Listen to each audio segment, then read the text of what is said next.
பட்டுச் சேலைகளும் நகை நட்டு பாத்திரமும் உன்னை கேட்டேனே சண்டை போட்டேனே அது கண்ணில் நிற்கிறது.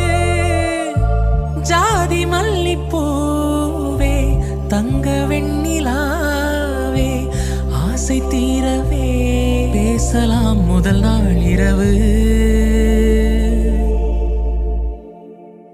மீனம்மா அதிகாலையிலும் அந்தி மாலையிலும் முந்தன் ஞாபகமே. அம்மம்மா முதல் பார்வையிலே சொன்ன வார்த்தை எல்லாம் ஒரு காவியமே.